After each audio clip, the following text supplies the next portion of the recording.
Hello বন্ধুরা, তোমরা সবাই কেমন আছো? আমি ভালো আছি। দেখো আজকে সকাল সকাল আজকে মায়ের মন্দিরে চলে গিয়েছিলাম। আর জানো তো এই জায়গাটা না আমার খুবই প্রিয় একটা জায়গা, কারণ ছোট্টবেলা থেকে আমরা এখানে খেলাধুলো করে বড় হয়েছি। কত স্মৃতি জড়িয়ে আছে জায়গাগুলোর সাথে। সত্যি আমরা খুব তাড়াতাড়ি বড় হয়ে যাই বলো। দেখো তেমনই আজকে আমার বোনও দুটো চলে এসেছে খেলা করতে। ওরা প্রায় আসে। আজকে ঘুম থেকে উঠে আমাকে বলছিল যে দিদি চল আজকে ঘুরে আসি। তারপরে দেখো এখানে একটা গাছ দেখলাম, এটা কী গাছ আমি বুঝতে পারলাম না। তারপরে আমরা একটু ঘুরে দেখছিলাম চারিদিকটা, খুব একটা তো আসা হয় না।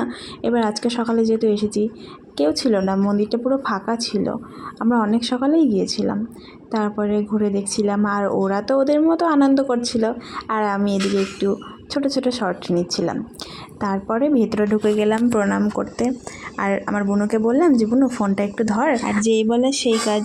আমার বুনু তো এক পায়ে খাড়া, যে দিদি দে ফোনটা দে, আমি তোর ভিডিও করে দিচ্ছি। তারপরে আমি ঘুরে ঘুরে প্রণাম করছিলাম, ও আমার ভিডিওটা তুলে দিচ্ছিল। এই যে এই জায়গাগুলো দিয়ে হাঁটছি না, এগুলো ছোটোবেলায় অনেক দৌড়াদৌড়ি করেছি, খেলাধুলো করেছি।